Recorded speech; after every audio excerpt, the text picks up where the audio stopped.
Hello, welcome to the Windbreakers podcast. I'm Yahtzee Crucial. I'm joined by Jay and Marty, as always. Hello. And this week we're talking about what even is a cozy game. We always talk about cozy games and how they're so big in the indie circles, but what is it that makes a game cozy? And is it a game that we find cozy always intentionally a cozy game? Which I think is like my main the thrust of my main point, because of course cozy is as cozy does. Cozy is subjective, surely. Sure, Yeah. cozy existed before cozy games existed. There were Well, cozy yes. games before there were cozy games, but I think Yeah. those cozy games were probably in the eye of the beholder.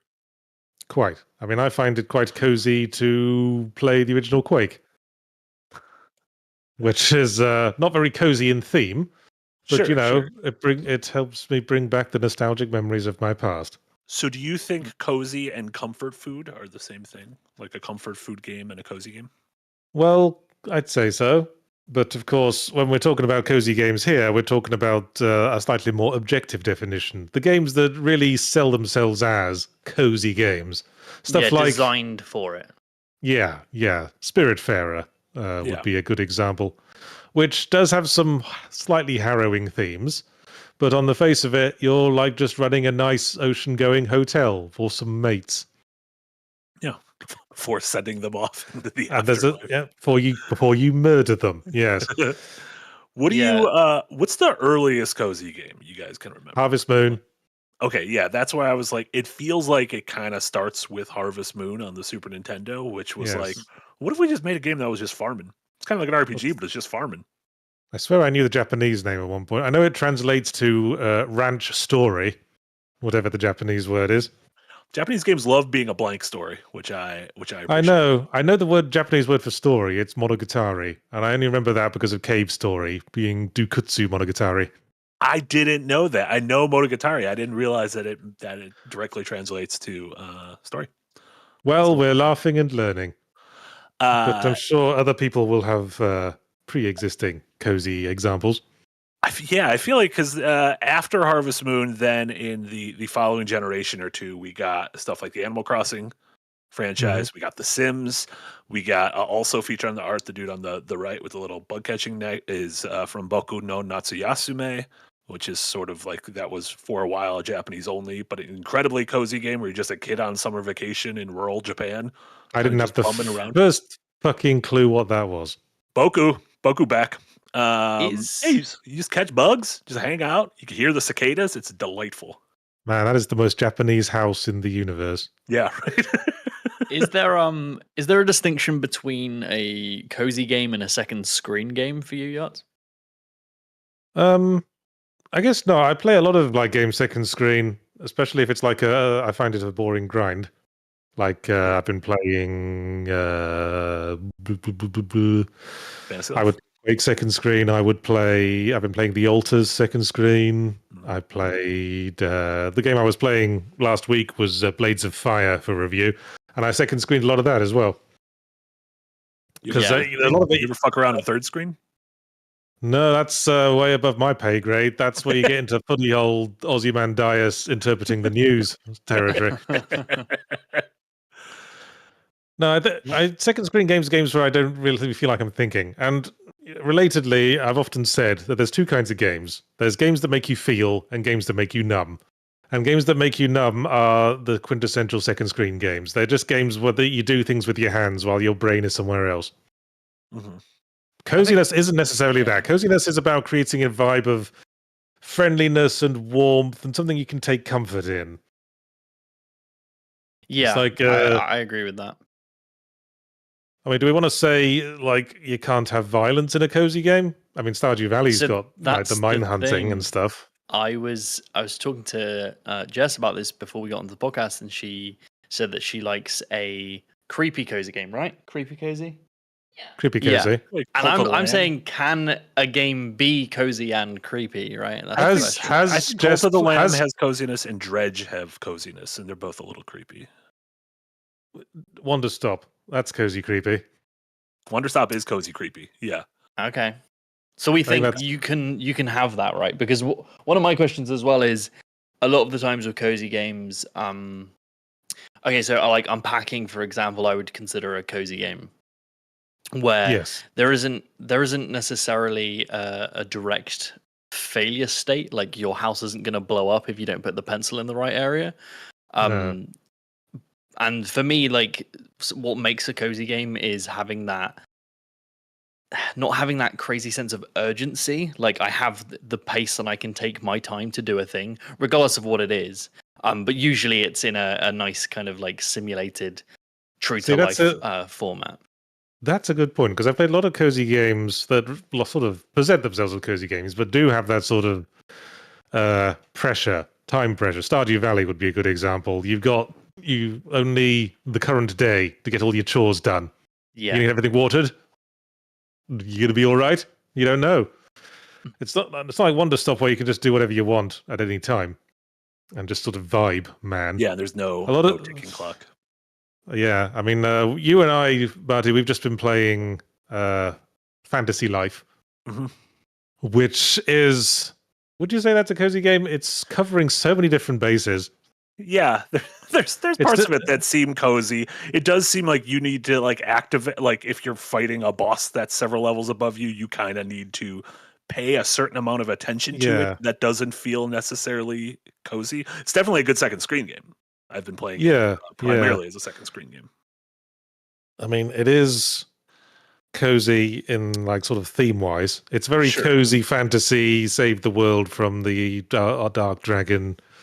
Very easy to understand vibes. The best combo for me is a game that does both, right? Like a game that has cozy elements that you can spend your time on and you can relax, but then you juxtapose that with, okay, now I'm going into the dungeon and I'm gonna, it's gonna be difficult. I'll fight this boss, but then go back to the cozy stuff, because a thing that we've mentioned a lot on the podcast is downtime and how important that is in games. And I think if the game is all downtime, it might encourage me to just like put it down and just be like, okay, I'll go do something else. But if you've got these peaks and valleys with little cozy elements in the valleys, I think a lot of cozy comes from what attitude you bring to the game, because there are people in this world who will make a cozy game uncozy.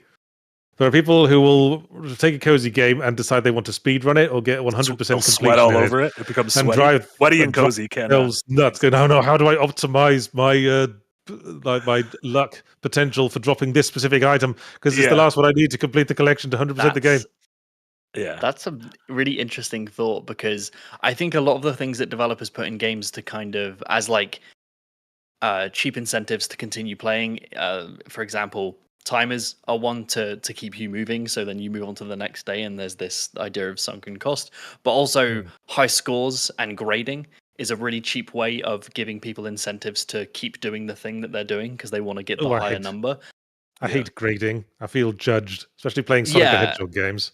I don't know what the fuck Sonic the Hedgehog games want from me. Stop judging me, Sonic. You're not above me. Yeah, they want you to go fast. It's right there. See, I feel like I'm going fast because a lot of these 3D Sonics, there's literally only one path you can take. Then at the end, it's just like, you got an E. Sonic's disappointed in you. Eric is explaining it's about score, not speed. So apparently, gotta go fast has not been. Well, he would fucking know. I feel like, to me, like the traditional definition of cozy game, removing sort of our own personal biases of this is cozy for A, B, and C, it seems to be a gameplay loop built around a task or a job that is familiar to our normal lives. And granted, that could be extrapolated, but you have games that are about farming, which is kind of just gardening. You have Wander Stop, which is about making a nice little cuppa. You have games like Toem or Pokemon Snap that are about photography, or a short hike that's literally about going on a hike, or Boku, which is just about being a kid during a summer vacation, unpacking, which is just Oh dear, I'm afraid I'm going to have to destroy your entire theory here. Please do. I want to hear. Because one game I find very cozy to play is XO1. Do you ever play XO1? Oh yeah, that's where you're the orb. Yeah, that literally it's just a normal game about orbing. That literally feels like a screensaver game where you're just a ball, like navigating weird alien landscapes, and it's not something you do in everyday life, but it's so meditative. Just like like rolling up and down these like crazy alien hills, exploring the clouds. It's an experience, and it's something I find very relaxing in a Is cozy that game not an kind of way. extrapolation of just going out for a drive? On Well, like you could say that about a quiet lot of country things. road? Isn't playing Dark Souls and chopping the shit out of all the monsters sort of derived from chopping up some lovely carrots for a summer Cut salad? vegetables for a stew. Yeah. Yes. It's an emulation of going to the grocery store at like Yeah. peak hours. Yeah. Yeah, I don't know, because I completely agree with. That's what inspired my question of what's the difference between a second screen game and a cozy game, because I also think that a lot of the ideas of this are coming from emulating things in real life, because it allows us to go into this meditative state. But we can get that feeling from things that are completely alien, like Yahtzee said. We can have things that are really different to us, but still emulate that idea of like meditative repetition. And I think repetition is one of the things that really gets you into that cozy state. If we think back to like, Harvest Moon and stuff like that, it's all repeating the same thing. Okay, let me have a go at defining cozy games from my perspective. In my view, a cozy game is just a game with low stakes, low narrative stakes, where nothing will really change if you don't do it, but you're just sort of looking after yourself. So you're not like saving the world, you're not like killing evil criminals who want to disrupt society. You're just mowing your lawn, or helping some people let go of their past selves before they go to the afterlife, which, they've got all the time in the world to do, so let's not stress about it. Yeah. Yeah, I don't think you're saying literally like, because people in chat are bringing up a game like Katamari, which feels like a cozy game, even though like. Oh, I wouldn't say that's cozy. I'd say that's pretty high octane, Katamari. Oh, I don't know. Katamari to me seems cozy because, again, I think Katamari is just an extrapolation of picking up your room, cleaning your room. That's what Katamari is to me. But it's kind of stress. But it stresses me out. There's a time limit. There's all this like really like upbeat music. It does all of the things. Yeah, and also you are like a force for chaos. People are screaming as you roll them up. You are creating chaos in their orderly lives. But that's, in theory, when you clean your room, that'd be like if like the errant socks are like, no, I don't want to go in the bin. It's like, well, you got to go in the bin. We're cleaning the room. These people have to go in the bin. There's also Susan from down the road who is screaming at the top of her lungs because an amorphous ball of junk is coming to catch her kids. When she turns into a celestial body, she'll be thrilled. She'll love it. She's loving it. She'll be like, love it. She'll be like Dr. Channard in Hellraiser 2 going, and to think, I hesitated. I think it's a situation of, like I said earlier, when you add these things into games like with Katamari, it has a timer and it has grading. It does take away from the cozy element. I think the game would be infinitely more cozy if it just let you go into the world and you had unlimited time to just roll everything up. Would the game be better because of that? Probably not. No, I probably wouldn't be that engaged. It'd make it more cozy for sure. That's literally every game that particular developer made after Katamari Damacy. It's just go into the world and piss about. Yeah. Well, when you said photography, Marty, it made me. I spent a couple weeks since I mentioned this game.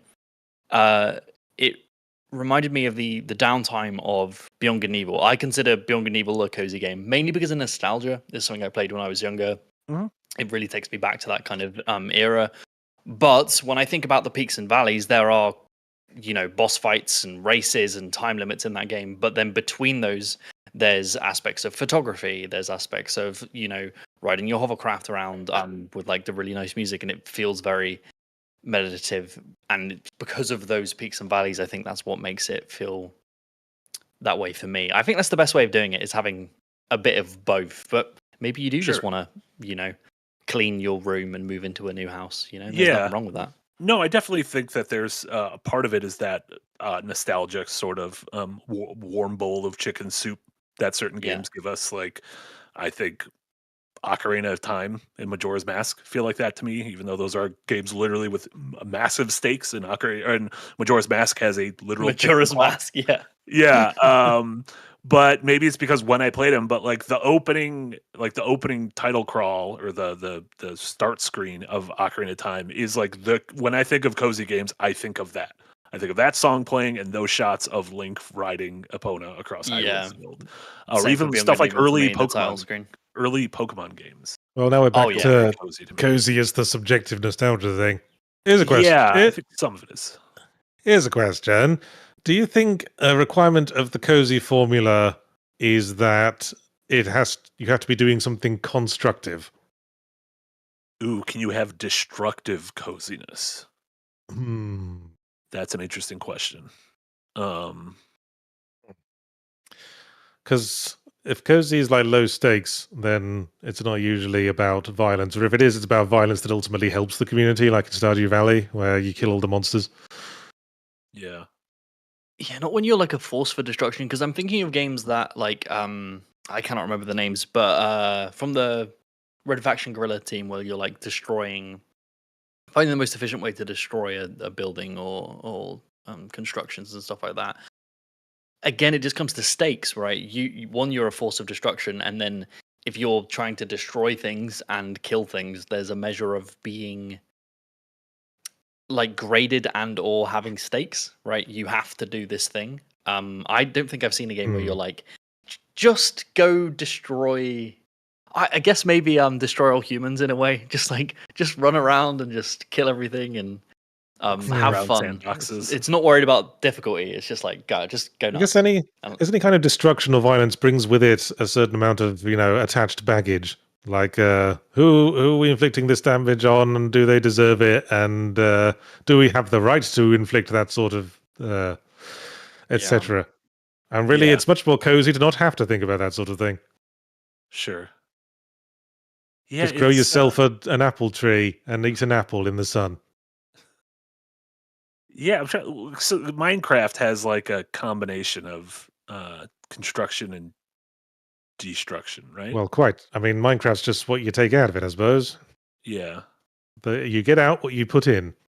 That's a tough question, though, for me, because I think some of its vibes, especially in its music and in creative mode, the game can be very meditative and cozy. But then if you're playing in survival mode and you've just built your hut and a creeper rocks up and destroys all of your progress and you're now no longer safe for the night. It's like the opposite of cozy. Having to like make sure you have a shelter at night and like trying to get through what you're doing while there's monsters right outside your door is very much not cozy. But that's part of the Minecraft experience. Can games become cozy, right? Because I'm thinking about Minecraft and the difficulty curve of that game, where as the further you get in, your constructions will get bigger and more fortified, and your armor gets better, so the enemies become less of an issue. And the game becomes more relaxing. Are there games that, through the journey of gameplay, it becomes cozier? Well, I've played a lot of open world games where once you get to the end, you've done all the important story missions, and I'm just sort of going around collecting all the like random crates I didn't pick up. I get a lot of like, if I play any Ubisoft sandbox for a prolonged period after credits, that's usually what it boils down to by the end. To say, oh, might as well hoover up these last few things on the map. Yeah, like Metroidvanias generally like are easiest near the end when you have your entire move kit. Like at the end of a Metroid game or Symphony of the Night, when you have all of your stuff, like going through the castles or planets and cleaning things up is generally easier and less. I've often thought friction in the beginning of those games. I've often thought playing Metroidvania games does appeal to the desire to want to clean up. Filling out what's cleaning up the map if not the map cleaning up by another. By another it's all tapping context. into like different flavors of OCD. Completionism. Yeah, or like whatever, starting Stardew Valley and clearing out your farm. I'm sure there's some people who like their first task in the game is to remove all the rocks and weeds and.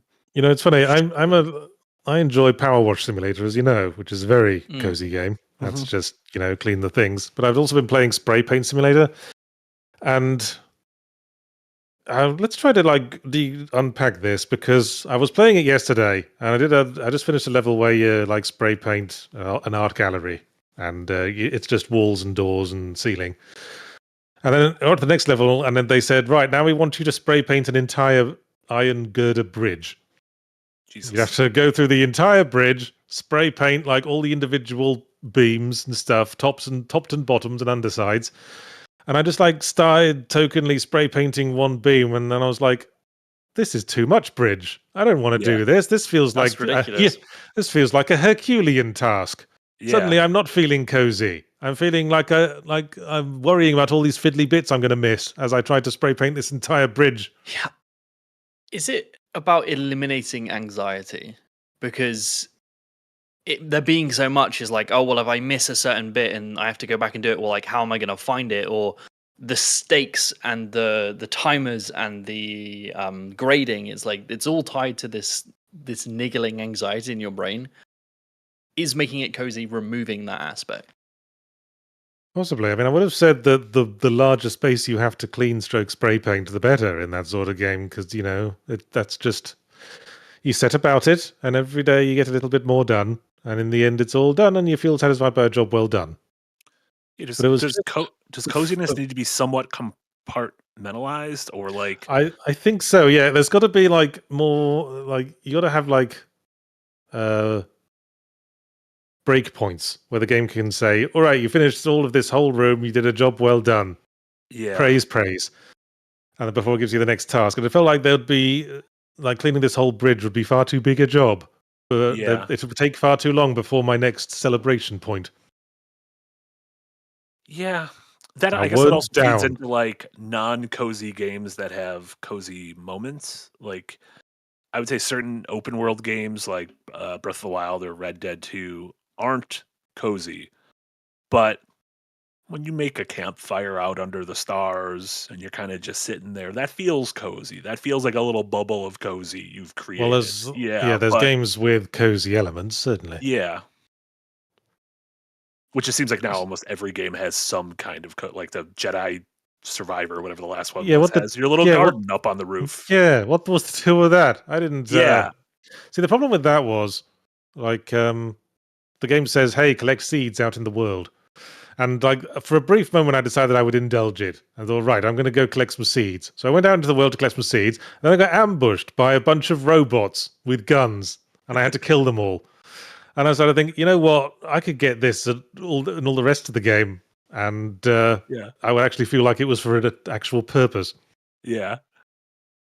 So what? Like, when it felt like there was too much of a clash, I thought, between the cozy elements and the rest of the game. What was the breaking point when cozy became a thing that is just like, oh, we're watching another showcase, of course there's going to be half a dozen cozy games? Like, was it a part Stardew Valley success and then part pandemic Animal Crossing timing? Like, I was just about to mention there are so many Stardew Valley imitators in indie space now.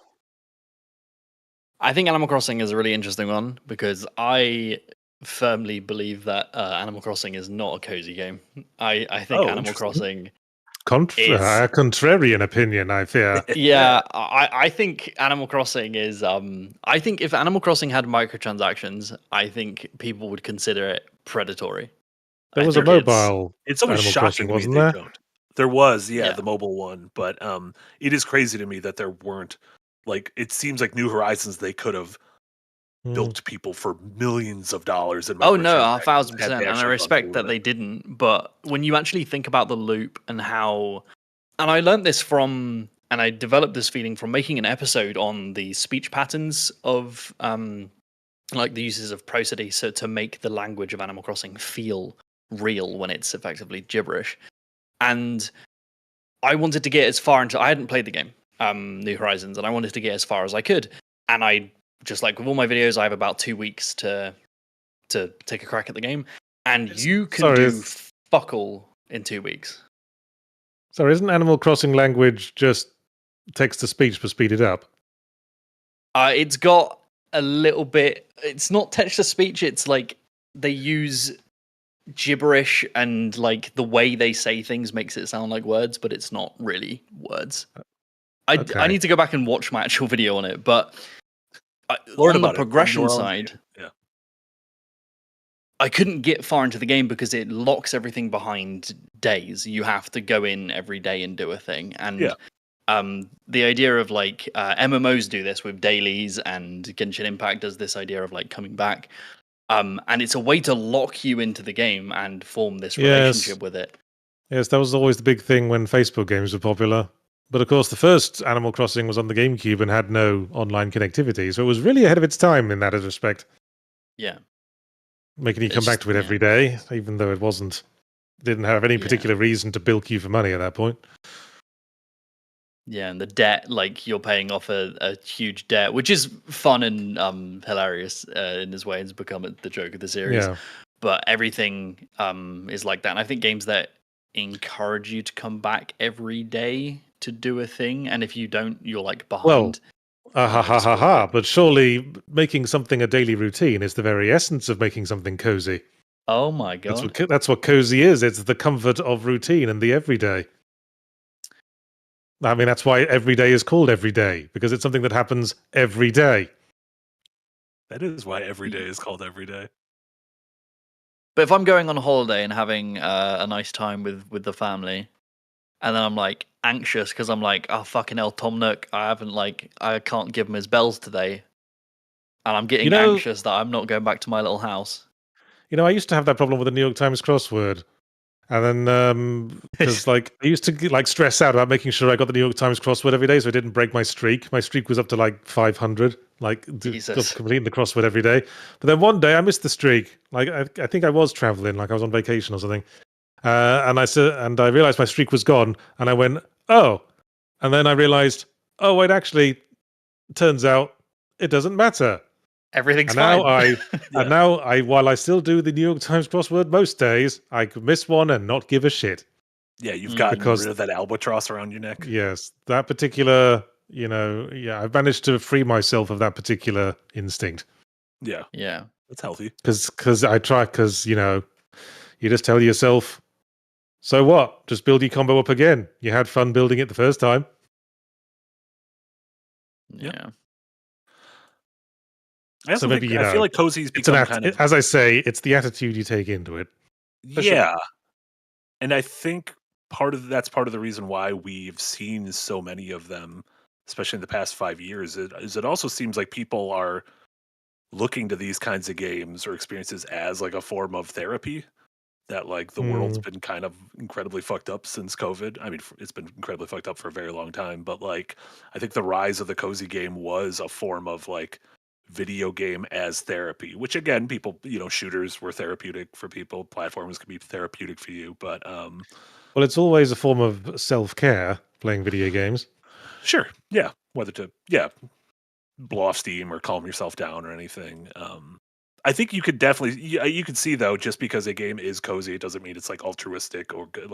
There's plenty of games that are quote unquote cozy that just feel like they're trying to strike while the iron's hot and get people to buy these games because it's oh, that's a nice trailer, animated GIF, I'll jump into this. Yeah. So what always stresses me out in the Stardew Valley imitators is when they throw too much at you at once.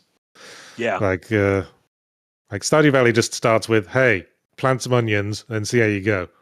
But some games they'll introduce the entire world too quickly and it sort of gets overwhelming for me. I think that's the main mistake I find cozy game attempters make. Yeah, I mean it's easy to sort of superficially emulate something. It is difficult to capture the sweet sauce essence of what makes a thing as good as it is. We say that about Souls-likes all the time, right? It's easy to superficially crib from a Souls game, but to really boil down to why these games are special, that takes something else entirely. Well, quite. I made this point when I was talking about parries in Some Emblematic the other day. It worked in Batman Arkham Asylum because, as well as the parries, there was also the combo counter, which essentially encourages you not to just do nothing and wait for parries. And a lot of games just, when they imitated Batman Arkham Combat, they just imitated the most visible feature, the counter, and forgot about the other ingredients that made that properly work. Yep. 100%. Happens all the time. That takes a keener eye. Yeah. Well, Super Chats sure have a lot of opinions on the matter of cozy games. Which is crazy because we solved cozy games. Like, I know. we clearly defined them. Everyone knows what is and isn't cozy. Yeah. Yes. The answer is, as it so often is, it's vibes. What is cozy? It's vibes. It's a vibe. So, starting with Raven, who's still trying to get their regular thing going. I like it. Gives us $10. Says Raven's weekly word of the week, week 3. Not sure if I can stump you, Yachts, but I know it won't be today, so you can explain the irony of this to everyone. Eschew, obfuscation. Espouse, elucidation. Well, the irony in that sentence is that the essential meaning of the sentence is don't make things hard to understand, encourage people to talk more clearly. But you said it in an extremely unclear way. Oh, I see what you did there. Which is very classic irony. Do you think Raven's from Baltimore? Why would you think that? Ravens are a big thing in Baltimore. The Baltimore Ravens football team, as well as the home of Edgar Allan Poe, who wrote the hit. I was about to say, is that because Poe was a New England boy? It is. Well, there you go. I went to Poe's house after Omar's wedding. Oh, really? How did Poe feel about that? He would not open the door for me, even though I kept banging. He's like, "Let me in. I want to talk about the ushers." No, that's rapping at my door. Yeah, he'd be the cruelest guy to do. I forgot the word now. What's that thing where you ring a doorbell and run away? Ding dong ditch. Ding dong ditch. He'd be the cruelest guy to ding dong ditch. Yeah. He wrote a whole poem about that. Yeah. Marty's the guy in his walls. He just couldn't get in, so he just crawled in the walls. I'm just doing little scratches. Yeah, it's fine. Yeah. The worst thing you could do to Edgar Allan Poe is bury him alive and then knock on his casket and run away before he opened it. That would be his nightmare scenario. I like that that implies that his casket isn't buried, it's just there, and he could get out, but he's choosing to stay inside. Yeah. I've been placed here. Some people are their own worst enemy, you know? Yeah. Kjorth87 gives 50 Danish kroner and says, for me, it's a game I can just pick up within my comfort zone, like Civ or CK3. I can click around, talk with wife, or listen to an audiobook together. Yeah, it's the old classic strategy stuff. I guess it's kind of cozy to... well, I was never into that sort of thing, but, I could see how there can be a comfort in playing Civilization, sending millions of men off to their hideous deaths in war, while you float a million miles above it in your cloud.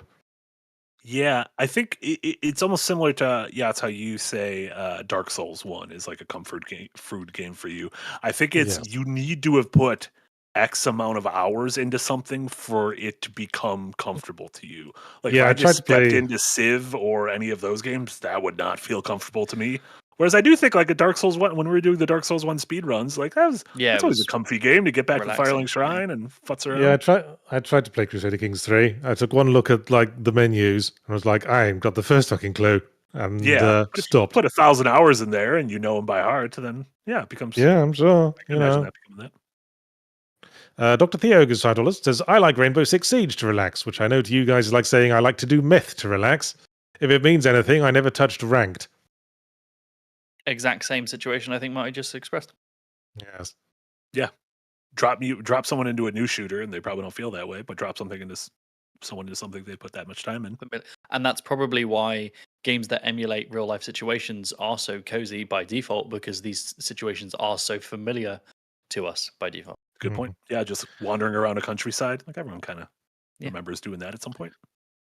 Dr. Theo then has an afterthought, gives us another $5 and says, on that note, you ever heard about the balancing of R6? It makes the Dead by Daylight look competent. At least they have an excuse, being asymmetrical. I don't know anything about Rainbow Six other than I think it's like being relaunched or a new game is coming out called Rainbow Six I'm sure. Siege X. Because it's a Tom Clancy property and you know what Ubisoft are like. There's life in the old corpse yet. I don't want to talk about the time I tried to dig dong ditch Tom Clancy. Yeah, I've heard the balance is kind of wonky, but I don't envy them. It's like it must be so difficult. Juicy Jeff gives $10 and says, ever buy stroke play a game out of pure spite? Last week's topic reminded me how mesmerizing the Riven box was, but Dad said it was too hard for me at 7. Bought the remaster to prove him wrong. Haven't yet. Good dad. Good dad who knows the appropriate age for certain games, I suppose. Yeah. knows that a kid is never going to be able to to get through that game. Have I ever played Out a of game out of puzzle. spite? Hmm. No, like we have Uh, our punishment I games that we goof around in, but I I think play Final Fantasy 14 out of spite. I think about the point where I always play Netherrealm fighters out of spite because their stories are always so terrible, and it just makes me laugh. Dig that? like, what Final Fantasy 14 out of spite? What does that mean? Final Fantasy 14 is a game that I hate and adore. Like I have like video game bipolar with that game. It's disgusting. I started playing again because I'm playing with some people, and I told a friend that I'm playing the game again. And they said, "Oh, I thought you hate that game." And I'm like, "Yeah, I do." I'm still playing it because it's got some of the best designs in any video game I've ever seen, and also some of the worst pacing and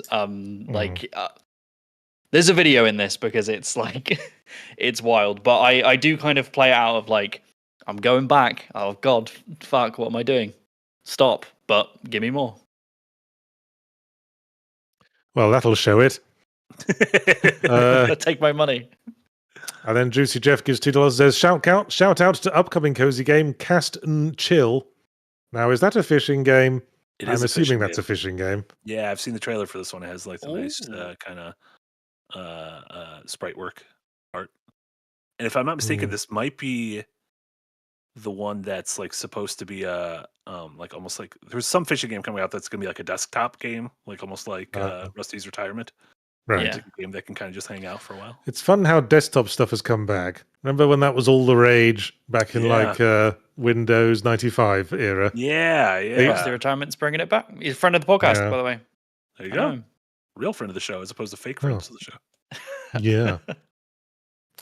Yeah. Fox D gives $5. Says cozy, adjective, marketed to the kind of people who will buy any slop as long as it's cozy.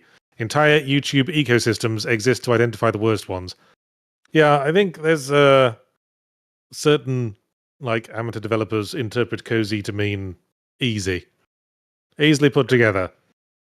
Just hey, get people to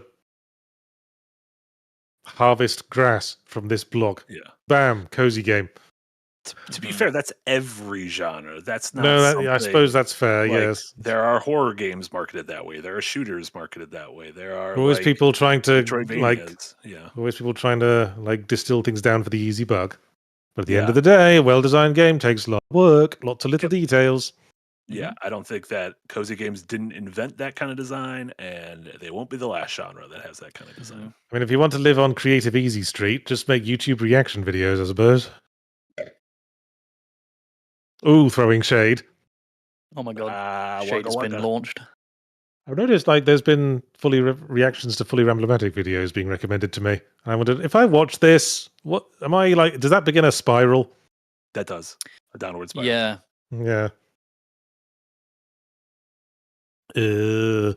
Nidorum gives $2 and says, "Do any non-cozy games give you a sense of coziness?" Well, yes, Quake 1, as I said. Yeah. It's the distinct distinct soundscape of Quake 1. The flickering torches, the grumbling nights. Sound it feels like home. Yeah. I think the two most powerful things to do with nostalgia are smell, obviously, and sound. Like you were talking about the menu screens on Ocarina of Time, and for me, the opening music of the menus of Beyond Good and Evil. I audibly like gasp with relief when I hear it. I'm like, oh my god, like it just does something. And I think sound is incredibly powerful at doing that. It just takes us back. Yeah. Isle Delfino, I feel that way about. And I would not call Sunshine a cozy game because the platforming in that game is aggravating. Hjorth87 gives 20 Danish kroner. Just got Obra Dinn. A hint to research uniforms? If someone looks like they're dressed like a naval officer, they're probably a naval officer. Yeah, I mean, that's a good. I mean, since I played the game, I'm trying to think of any like non-spoiler. Okay, here's a start. If you see a picture of them wearing one of those Napoleon hats, they're probably one of the lieutenants. If they're wearing what looks like an officer's uniform, but they're not wearing a hat, they're probably a midshipman. Yeah. Also, don't overlook small details. Oftentimes, quite. small details will group a handful of characters together, and you'll realize, they are all blank. Aha, because of yes. this. But of course, like for the pressed men on like a ship's crew, they would just wear whatever clothes they could have, whatever clothes they could make. They just make their own shirts and trousers out of sailcloth. Didn't really matter that much. And they'd usually be barefoot. Because, who needs shoes when you're just running back and forth along a deck all day? What if there's like a nail? What if there's a nail sticking out? And then you deserve it. Well, then you complain to the ship's carpenter. Jesus? For most ship would have a carpenter on board. He's off for a walk, Marty. He's not on board at the moment. Oh, yes, across the waves.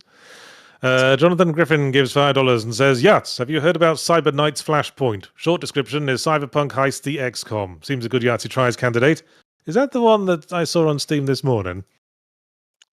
Oh, yeah, there it is. Came out today. It's the one that just came out today with overwhelmingly positive reviews. Oh, there are so many words on these screens. Oh my God. Yes, that would be bad for Yahtzee tries. I have a very low attention span when it comes to Yahtzee tries games. But I didn't have anything else lined up. We'll see how we feel. You should play Easy Delivery Company. Have you heard about Easy Delivery Company? I think that gives me the gist. The title cozy? gives me the gist. It a cozy game? It's cozy, but a little spooky. It's like if you're like a little It's animal. a creepy cozy. If you're Jess an is animal, gonna flip a nut. put it in chat. It's like if you're a critter who's delivering things in a flatbed truck in Silent Hill. Silent Hill. Yeah. This is a perfect Yahtzee tries game. I think it's very Yes, sounds like it. Yeah. Amayasa gives 50 AEDs. Still haven't committed to memory what those are. Honestly, I know. Oh, hang on. Are those Arab Emirates dinar?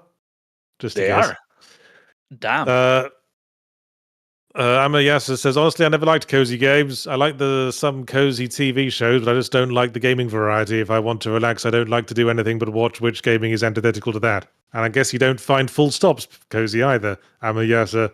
Oh, no. Cozy? Are there cozy? Is there like media that's? I guess there's like cozy anime. Well, this is I think the idea half of watching. I think half of British television is cozy, especially daytime British television. Like the Great British Bake Off. That's quintessential cozy television. Yeah. Cozy detective dramas, Midsummer Murders. I think one of the things I was saying earlier, which is like our turn-based games cozy, because I think pacing and stakes are interesting to think about, because I like turn-based games when I want to relax more, because if I do want to stop and think, I can. Like, I can be like, okay, I have the space to think about, even though there are stakes, this boss is trying to kill me, I'm trying to kill it, there's even narrative stakes, there's space to breathe, and I like that. I like that idea. Space to breathe. Space to breathe. That's why you shouldn't play Elite Dangerous. No space to breathe in there. Hey, got him. Dundum, get fucked, space. ASDFGHJKL176516 gives €6 and says, Doom 2016 is my comfort food. I just play it with the music up and brain off. Yes, Yahtzee, you may be right. I might be a serial murderer after all. Violence doesn't make you violent. If anything, it helps you blow off steam. Yeah, satisfying. I dig that. Violent video games, I mean. We went over real this whole life argument. Violence does make you violent because you are violent. Yeah, well, yes. I mean, you're already violent if you're doing video game violence, inherently. I mean, real life violence. Damn, I've confused myself. No. Fox D gives $5 and says, cozy games without pressure remind me of that old Wendy's commercial from 1984. Big fluffy bun, but where's the beef? Damn it. That's a reference that I don't get because it's not British. God Where's damn the it, you beef? should have talked about skips and curly whirlies. I think Where's the British Beef television was like an ad campaign from the beef industry. I have heard the phrase "Where's the beef?" and I know it's like a sort of mimetic phrase, but I don't know what the context is. I think it was trying to get people to eat more beef. So they were trying to kill people with mad cow disease, is what you're telling me. Wendy's slogan. Yeah. Wendy's. They're just saying our burgers have more beef, right? And they're saying, where's the beef? They're looking at other burgers. The from burgers are other also competitors. square, which is weird. That's not the shape of Yeah, burgers. I've been to Wendy's. I don't really have a strong opinion about it. It's a burger. I'll tell you my favorite burger place, Super Duper Burger. Super Duper is great.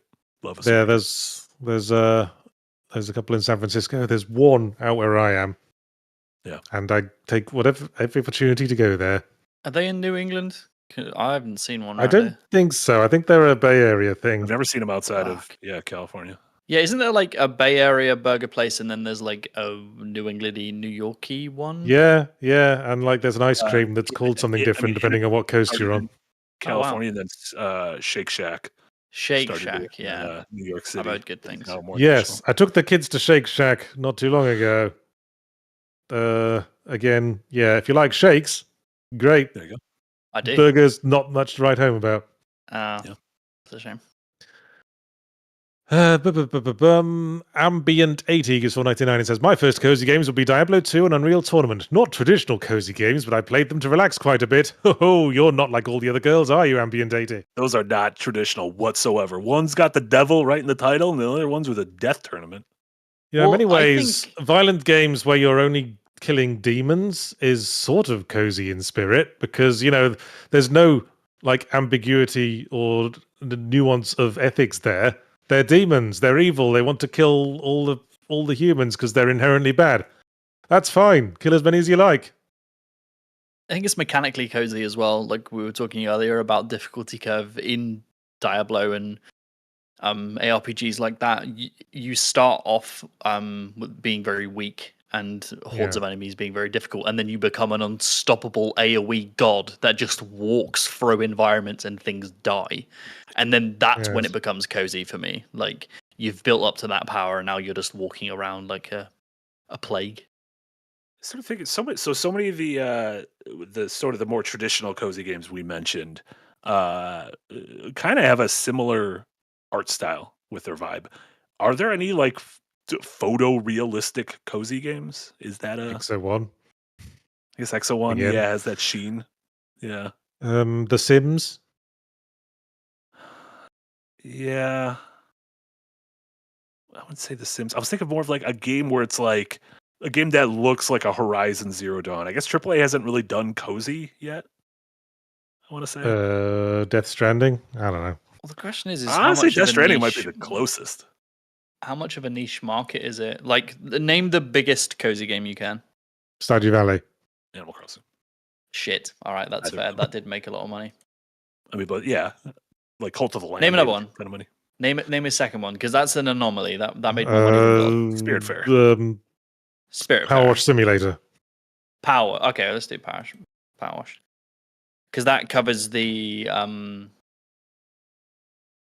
kind of simulation one as well. Yeah, Euro Truck okay, well, Simulator. Power Wash Simulator sold 1.6 million units, and it made 27 million gross revenue off of Steam. Cha-ching, cha-ching. Those are great numbers, really good numbers. But AAA, as shown in what Ubisoft did to the Prince Persia team, if you're not making all the money, you might as well be making none. So I think they're like, oh, let's not do this. Well, sure. I mean, AAA will make much more money, but AAA costs much more money. So the real question is, who made most money after deductions? Power Wash Simulator. Yeah, who had the better return on investment? Oh, definitely. I really wish a AAA company would just split their teams into small I know, we keep workshops saying, and just rapidly put out prototypes for games. It would be so much fun. Yeah, I mean, they are in some sectors. Anyway, Alex Armstrong gives $2. Says, I say it's a game you can de-stress after a bad day. Well, you could do that with murder games. I mean, you could kind of do that with any game, Alex Armstrong. I mean, that's kind of the whole point. Therefore, your fun times after you're done with work. I mean, yeah, but like, I don't know, a game like Sekiro or something, or Claire Obscure, like there's a level of that is bringing its own kind of stress to the table. Like yeah, but Sekiro is like like de-stressing but playing the long game, where the objective is to make yourself even more stressed, get yourself to the point of maximum stress, and then pay it all off with finally beating the boss. Yeah, Lock the And then that fucking, which is all the more satisfying because you made yourself even more satisfying. It's like drinking a cold hard cider after you've made yourself really thirsty. there you go. yeah. I've earned this. I Yeah. think there's a clear distinction, even though there's crossover between cozy as a feeling. I think any game can be cozy to anyone, depending on Yes, time yes. invested, time you played it in your life, and the idea of cozy as a brand. Like Yeah, as a games deliberate that are like, vibe. we are cozy. It's like a genre of Yeah. there are no stakes, there's no pressure, and stuff like that. I think there's two different types I think that's what we've been dancing around this whole for podcast. sure. Amayasa comes back with 50 Arab Emirates dinar, is what I'm going with. By the way, I honestly given up on enjoying most games nowadays to avoid wasting cash and time on games I barely play. I'm just going to play the absolute most interesting games to me, aka New Tamagotchi plus GTA 6 plus Dispatch. Well, you're not saving money on Super Chats, are you, Amayasa?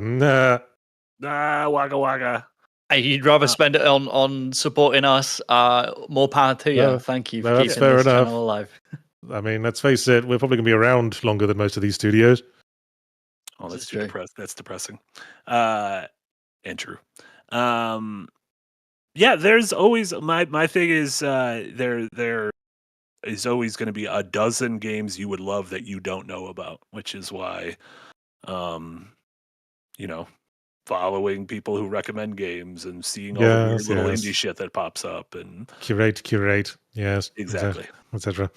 Snake in the Garden, who's got a mysterious crown and a 2 next to it. I'm not sure what that means. Yeah, late last week there's they've like gamified somehow chat. Yeah, and I it's don't how much understand you've it. done chatting this stream, I believe, and it's like Oh, okay. you get rankings based on how much you've spoken. All right, well, get to it, guys. Get up the ranks. You might miss out on being the top of the ranks. Snake in the Garden gives €5 and says, cozy is something that you find comforting. Maybe it's collecting, organizing, building. I think it's output driven rather than short-term goals. Well, I guess that's what I was saying. Like that has to be a constructive element. Yeah. And full disclosure, Snake is hardcore into cozy games. If you could be hardcore into cozy games, that would seem oxymoronic, but Would you spell cozy with an S or a Z? I would spell it with a Z. I imagine the English, Snake is Irish. Spelling is with an S. I'm never sure now. It's probably from having lived in both environments. Yeah, in the US Yeah. it is with a Z. If Darren wrote it with an S, I would not change it in one of his columns. You'd I nod. remember, You'd go. I remember like realizing there was a difference when I wrote down the phrase "tea cozy" with a Z, and then realized it didn't look right. Yeah. Oh God, that's horrifying. Yeah, I do it with a Z, but I'm also dyslexic as fuck, so don't listen to me. Yes. Well, I'm a verbal pedant, as you know. It bothers me. It bothers me. It bothers me how I've never memorized how to spell the word maneuver in a way that will stick. You gotta find like a nice rhyme. Yeah. Gotta go with cool rap. OUE will make you very happy. There we go. He's unlocked it. But then wait, what's the American spelling? I think it's EUVER. Jesus Christ, what are you Spell doing? it differently. Yeah, Fuck. you spelled correct. Yeah. USA. Alex Armstrong gives $2. Says Doom 1 and 2 are my cozy games. Murder. Well, We got as a I lot say, of you're just murdering psychopaths demons here in the audience. But you're murdering demons. I mean, But they were just enjoying. They were just minding their own business. I'd say that even killing Nazis has some moral ambiguity to it, even just a modicum, because they're your fellow man, and some of them might not be completely into the genocide thing. But demons, they're literally just manifestations of hate and chaos, and they just want to kill you all. That's literally why they exist. So killing all the demons is, in many ways, a very positive violence. It's about as positive as violence gets. This is so fast. This guy's speed running. His I knees was are right- locked in.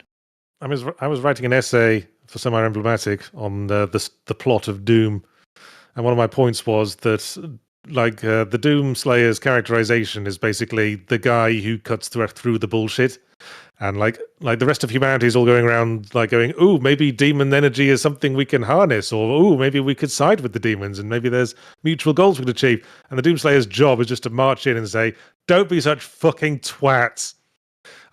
Stand Bang. over there while I'll kill the demons before they kill you, you idiot. Only voice of reason in the room. Yeah. Fox D gives $5 and says, if we're talking about faffing about an open world with minimal stakes, Red Dead Redemption 2 is made of cozy outside of its main story. I don't know. I get the vibes from Red Dead Redemption that you're living in a pretty hostile world. Sure. Yeah. Everything in the world wants to kill you. The people, Yeah. the critters, and everything. And random encounters. You could be trying Yeah. to be cozy, and then some dude is going to rock up on you and drag you off your horse and start a side quest, right? Yeah. Mountain lion, think fast. Rawr. Yeah. But the realistic... I'm just trying to pick herbs. Oh, fuck. That might be the most realistic cozy that exists in games is Red Dead. The moments of coziness, the pockets of coziness. When you find a nice little hill and you can just watch the sunset, drink from your canteen, and not get attacked by any mountain lions. As you die of tuberculosis. Yeah. Liam Omega gives $5 and says, meant to say this last week, but Jay, I loved your video on Doom the Dark Ages. Keep up the great work. Hey. Or else. Well, thank glad you. somebody did. Yeah, someone liked it. I learned a lot about Doom fans from releasing that video. Oh, you know, I didn't realize Doom fans had it in them. I guess every fan has it in them, right? Yeah, that's what defines a fan, isn't it? Base. Yeah. Mopman43 gives $4.99 and says, April Grove isn't released yet, but the cozy vibes seem immaculate so far. A lot of the intended coziness seems to depend on music / art style / vibes. Yes, vibes are certainly a big part of it. I would say that. I feel like the word Grove, if the word Grove is in your title, you're probably cozy. Unless we're talking about Grover Cleveland. Unless we're talking about Grover Cleveland, yeah. April Grove, this is the new game from the Veritas and Prodigal folks. I'm excited. Music can really change things. I'm composing some of the music for my game at the moment, and I'm experimenting with different styles and tempos and stuff like that. And it is crazy how just standing in an environment with slightly different music can completely change how it feels and your approach to like what you want to do in gameplay. It's wild. Okay, don't think about this. When we bring up the phrase cozy music track from a video game, what's the first thing that leaps to mind? Because the first one for me was a track from, I think it was Tucson in Earthbound. It goes da, da, da, da, da, sure. Da, da, da, da, da, da, that is a cozy music track. That was what leapt to mind for me. Yeah. I think mine might be similar to Marty's. It's the Ocarina of Time opening title track. It's those opening chords like dum dum, that just like it's immediately what I hear. Yeah. I was gonna say that just the Animal Crossing New Horizons, like whatever 9 a.m. theme. All right then. That I'd hear every morning popping it up. Alex Armstrong gives $2 and says, does Mario wear a raccoon suit or is it Tanuki? Well, the real question is, does he have big bollocks? Do raccoons have big balls? Yeah, there's statues all over it. You can buy little tchotchkes in Japan of tanukis with big old testes. Yeah, it was like a classic Japanese folklore thing that the tanukis have big bollocks. Yeah, I mean, it's confusing because Mario 3 has two different costumes. It has a tail and ears that you get, but then there's also that one suit you can get where you can then turn into a statue, whereas that's like an entire onesie. Whereas the other thing is just tail. Yeah, there's like this suit, which allows you to turn into a statue, but then there's just the regular raccoon tail, which is a tail in the ears. Which is openly a suit, right? Because his face is wrapped in the hoodie. Yeah. As with the costume. frog suit and the he's cat wearing suit the flesh in later games. of his kill. Weird. It's like reverse Kirby. It's horrible. I don't like the idea of a reverse Kirby whatsoever. I think Kirby's not above wearing the skin of his kills on occasion. Remember when they announced mouthful mode, where you could just eat a car and then you became the car and your mouth was stretched around the car? I hate Kirby, that little vor machine.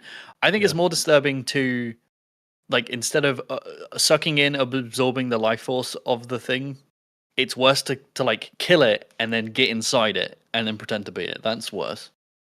Well, quite. I think- mean, that's Buffalo Bill. Yeah. No thanks.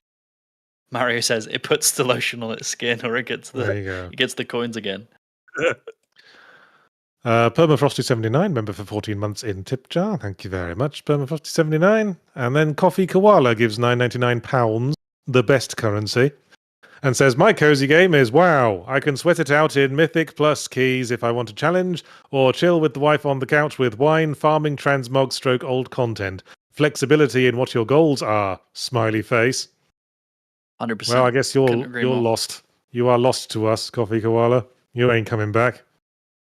Not to me. I'm there with you. Love it. No further comment. All right. Alex Armstrong gives $2 and says, screw Animal Crossing. I want a mobile chow garden. Oh, there's an indie game coming out. Ooh, what is it called? Bobo Bay? I believe it's called Bobo Bay. That is just an indie dev doing the chow garden.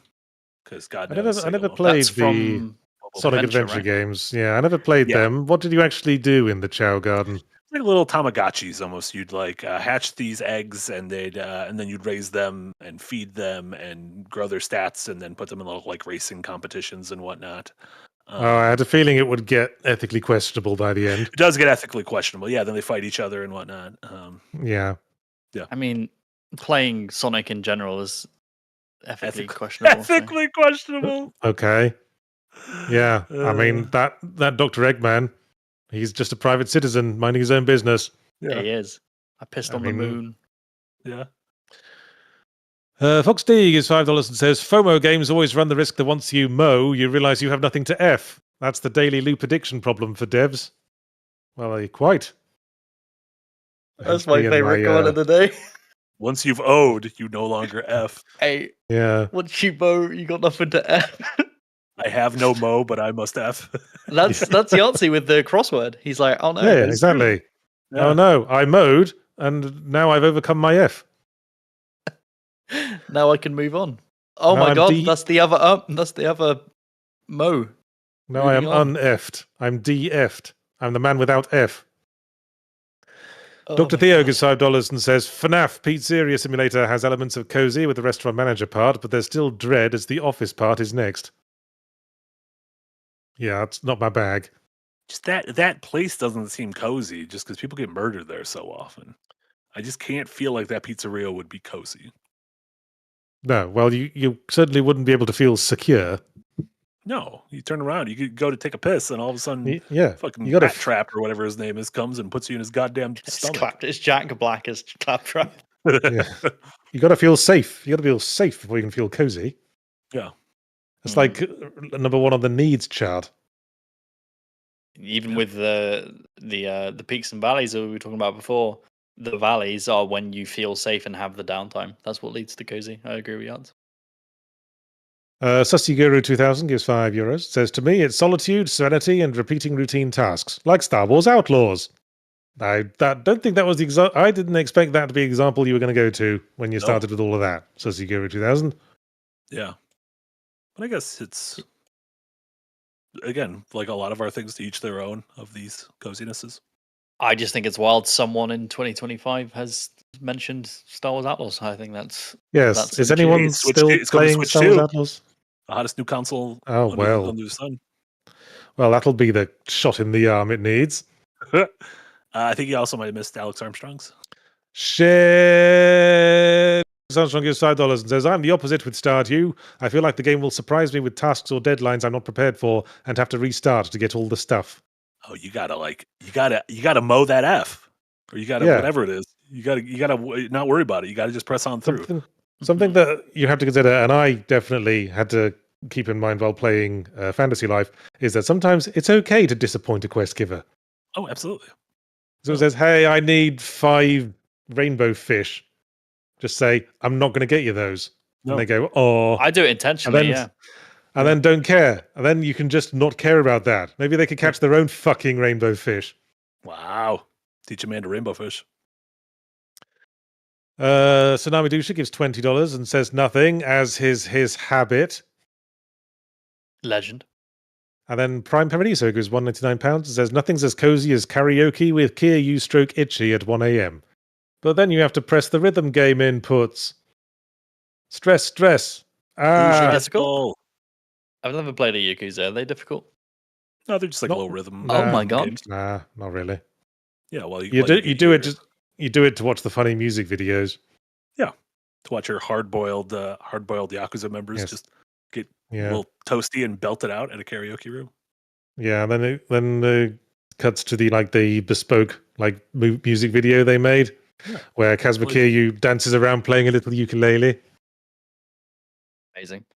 Love it. Alex Armstrong gives $2 and says, any plans for Father's Day on June 15th, Yahtzee? No, I am not making plans for Father's Day on June 15th because it's not my fucking job to make the plans for Father's Day on June 15th. I'm the one who's supposed to be celebrated and brought gifts. That's true. Do your family do stuff for you on Father's Day? Yeah, well, we do Mother's Day, so they're fucking better.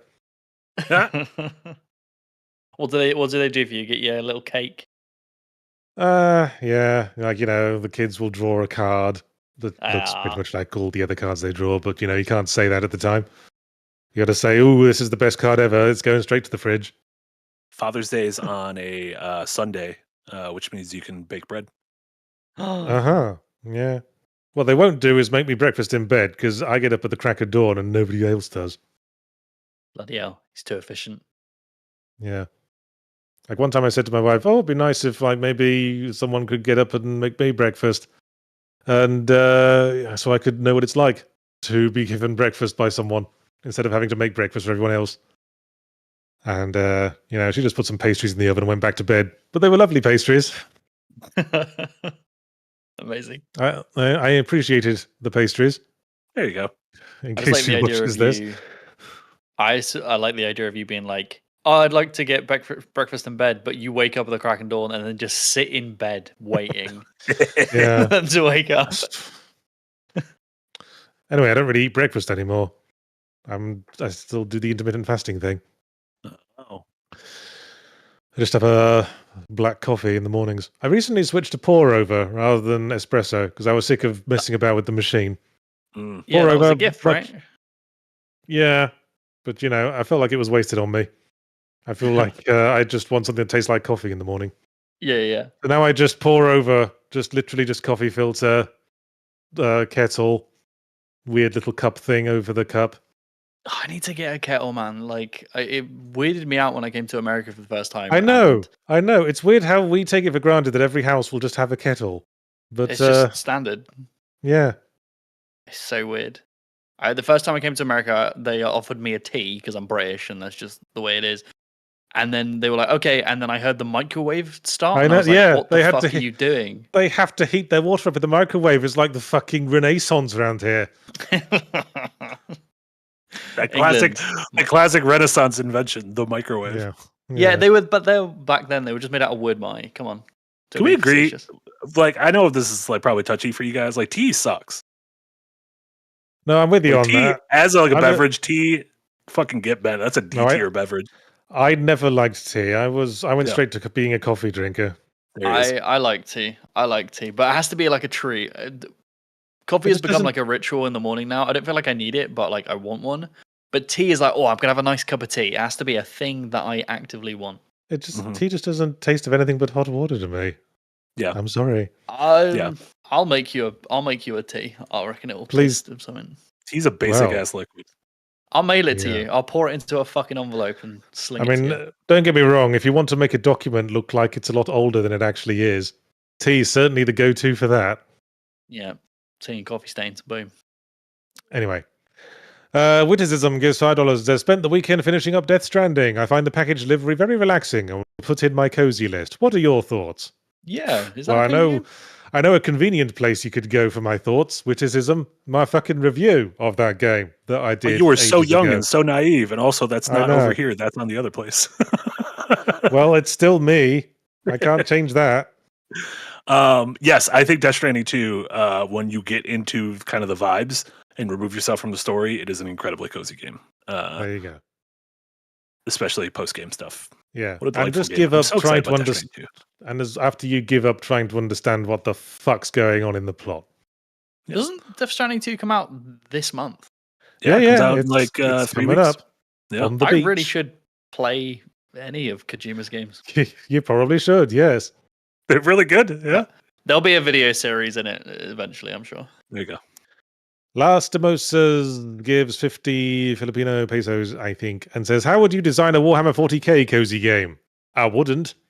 That's sort of contrary to the vibes, isn't it? What do they? Oh, I don't know. no, wait a I don't know what minute. that I got world does besides murder. I know. You play it's a Warhammer 40k universe, but you're the guy who carves skulls and everything. You are an artisanal skull carving man. Okay, I and like you're this. you literally never out of work. Yeah. Because everyone brings their shit to you to carve skulls on. I like that. I dig that. that. Sounds nice. I would also do like a techno medics receptionist. Like you just work at the techno hospital and they keep bringing in corpses and you're like, yep, they're dead. We'll have to revive them. And you're just processing documents. And if you were the skull carving guy, you'd be the one guy that no one would want to kill. Like, we can't kill the skull guy. Where are we going to go to get the skulls There's only carved? one guy who has the memory of carving skulls. We need to keep him alive. Keeps trying to kill himself, but he keeps getting revived. He's like that guy in the real world who is like the one guy who films cheese pulls for advertising. Like the one guy who's like an expert at cheese pulls. Yeah. And everyone who wants to do a cheese pull has to go to that one guy. It'll be like that, but with skulls. I think it. Because no one else had the time to learn how to carve skulls, because, you know, in the grim darkness of the far future, there's only war. So they were too busy doing all that war. You're like a time traveler from the past who was like an artisanal skull carver back in Renaissance Italy. And no one really wanted your skulls because they were depressing, but you've been transported to the Warhammer 40k universe, and now your fucking ship has come in. That is mental. I would play this. There you go. That's my pitch. Next season's hot new isekai. BK Grilla gives $5 and says, can visual novels be cozy? My wife and I have really enjoyed playing Vampire Therapist to de-stress. Thanks to Jess Hoops for helping us discover it. Nice. Thanks, Jess. Can visual novels be cozy? Yeah, I mean, if a book can be cozy, then I'm sure a visual novel can be. I feel like if I'm doing a lot of reading, it is not cozy to me. Like my weird brain does not associate reading with coziness. No, I guess not, because I really like books that I get really into, and I feel like I want to read it all the time and find out what happens next in the book. And that doesn't feel cozy. That feels like I'm excited, like I'm watching an exciting film. Yeah. Amoyasa gives 10 AEDs again and says, blame the character limit on SCs for no full stops. Super chats. Well, it's like 2 characters. Amoyasa, how much do you feel you need to say? Also, you didn't put a full stop on that sentence, which is ironic. Yes. Sort yourself out, Amoyasa. You know what, Amar? You don't got to sort yourself out for anyone. If you like who you are, that's all that matters. Next super chat be all full stops, just nothing but. Yeah. When you hear your family, yes. Olive Garden. Catch up. Mahu Yusai gives $2 and says, Marty, Laid Back Camp is the ultimate cozy anime. Ooh. Yeah, there's laid back. Yeah, Slice of Life, I guess, is kind of cozy. Tenchi Muyo feels cozy to me. Quite. Well, that goes back to your definition of cozy games being a thing you do in real life. Sure. Yeah. Slice of life games. Yeah. Fox D gives $5 and says, if you want a great burger in New England, go to any roast beef place in the North Shore suburbs of Boston with famous in its name. A roast beef place? They're making burgers? Roast beef isn't the same as burgers. No. Don't they like dip it in jus here? Yeah, au jus. Ooh, a little French roast or French dip. Yeah. Le boeuf au jus. Le boeuf au jus. Yes. Oh my god, it's like fucking playing Claire Obscure again. The gourmage is coming, watch out. Merde. Merde. Merde. Let's say merde all the time. Monaco. Yeah. I'll go find some. I'm not too far from any of that, so I'll go source some. And then eat it with sauce. Oh my god, the a couple of saucers cutting it up. Mr. Movies, etc. gives $5 and says, for me, it has to be full cozy. Feet up, mug of hot honey chamomile tea, and a nice sim like Roller Coaster Tycoon or Endless Ocean. Oh yeah, Endless Ocean's pretty cozy. What's Oh, that's a Endless good one. Ocean? It's like Subnautica without the death or Yeah, monsters. it was a Nintendo game. It You just literally ex- just gave me chills, just even you thinking about that. You just explore the ocean. And basically all you do is touch fish. Yeah. You touch a fish, and then you build a profile on that fish from touching it. That is Yeah. fucking nightmare fuel. I hate it. Very nice. Also, everything about that Mr. Movies sounded great, except for the cup of tea. You should have any other liquid in human history other than the tea. This Yes. tea hate, man. I mean, I'll drink like lemon juice in hot water with honey when I've got a sore throat, and I've heard that referred to as tea, but I don't believe them. No, that's because the tea goes well with the sickness in your body, because the tea is kind of an affront to God. But there's no tea So leaves in it. Why would you call it tea? It's that's a great just question. lemon juice, juice and hot water. Well, It's tea-ish. yeah, the honey man. Tea adjacent. Well, anyway, Guild on Yettich gives $5 and says, but aren't cozy games those match 3 or hidden object style games, the gaming equivalent of macrame? There's thousands and make absolute bank. No, that's not cozy, that's casual. It's different. Yeah, I don't think those are cozy. Those a lot are of times games people aimed at- conflate cozy with casual, but I do not think they are one and the same. No, those are the games aimed at mums. Fucking mums. My mom skewing all loves the those numbers fucking for video game sales, for buying all their stupid hidden object games. My mom plays a pattern. bunch of these Keep games playing on her Bejeweled. phone, but always the ad versions. And I'm like, Mom, if you just tell me what kinds of games you like, I will find you I'll and buy buy them you for you. good games Yeah. for your phone that you don't have to worry about. And I just think she likes the ads. Fucking ads. Yeah. Well, again, it gives you downtime. They can look away, do something else. Yeah. I don't want gaming stuff downtime when in I'm the in the middle of... I'm like just about to solve a fucking Picross puzzle, and I've accidentally mispressed the screen, so the dark square went in the wrong space, that's and then it gross. goes... Oh, and nightmare. then it goes to an ad. I'm like, no, fuck off, ad. I need to fix my It's a mistake. nightmare. It's a true nightmare. It's a That's hell. nightmare. That's Yahtzee's hell. He can't put in the final fucking letter in his crossword game because it keeps pulling up an ad. Not crosswords, Picross. Different thing. Sorry. It doesn't Sorry, require mate. verbal skills at all. It's more like numbers Shit. and deduction. I was like math crossword. Mahu Yusai, member 50 months in tip jar. Thank you very much. And then Jules Rowe gives €2 and says, most cozy game series for me is Endless Ocean. Speak of the devil. Endless Ocean. Look at that. We've There you summoned go. it. We say it Sounds another like time. All of nightmare a sudden, we're fuel. going to submerge. No, but it's I, nice. uh, It's not like spooky. I don't care. I sounds like nightmare fuel to me. I'm so terrified of the ocean. The deep. It is creepy down there. I went scuba diving once. It was fun in Hawaii. That seems I saw spooky. I poked a sea turtle. I'd only go scuba diving if the instructor let me take a spear gun. I'd need something that I knew I could, like, if a fish got too close, I could shoot it in the head. Well, that's not what you need to worry about with scuba diving. My scuba diving trip had to be ended like slightly prematurely because my tank ran out and I was choking to death. But we still had fun and I still had positive memories. My God, man. Anyway, Blistered Soul gives £199 and says, Jack 1, music, lighting, environments, ultimate cozy. If you say love so, Jack Blistered 1. Soul. Jack 1. Delightful. Jack I'm trying to is figure. that I've been Jack figuring Blackstone? out. There was something going on in the late '90s, early aughts with islands and blue water in games. From your Chrono Cross, Final Fantasy X, Mario Sunshine, Sonic Adventure, Jack 1. Nuts. There was something going on with Isn't all beaches. water Destiny blue? Island from Kingdom Hearts, and I don't know what it is. I want to figure it out. That's just the sea. No, but there was it blew up. It became in so many games at the end of the 90s, early aughts, and then it kind of faded away. Some people are saying that they think it's because Japan is an island.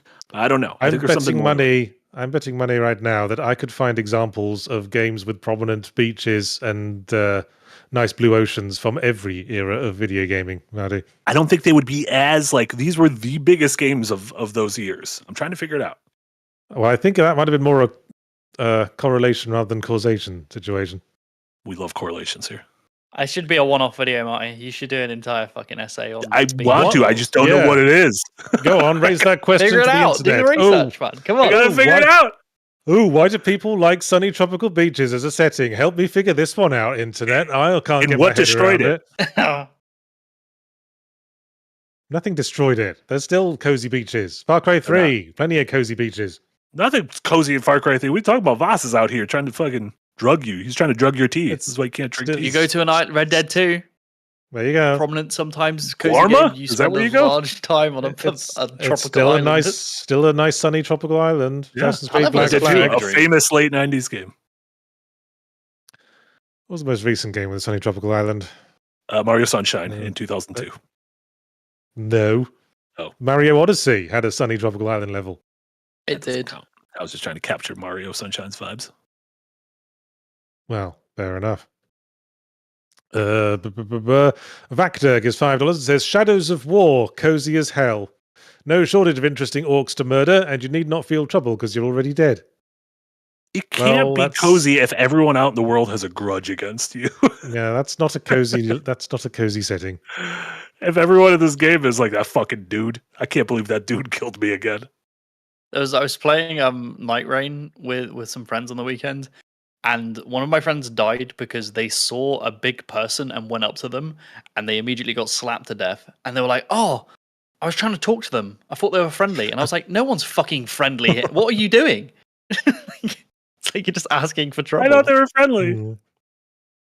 Fox D gives $5 and says the entire soundtrack of Workers and Resources Soviet Republic is very cozy if you like Soviet-inspired socialist realism. My favorite art style, BTW. Well, you do you, Fox D. I ain't gonna yuck your yum. Yeah, I think everyone has certain architect. Like I like Art Deco. That's not necessarily cozy, but it's something I gravitate towards. Yes, everyone likes Art Deco because they grew up watching Batman the Animated Series. Hell yeah, dog. I'm a big rubble kind of guy. I like rubble and Barney. ruins. I was thinking of Barney too. Barney Rubble is from a cartoon called The Flintstones that aired when Yahtzee and I were young.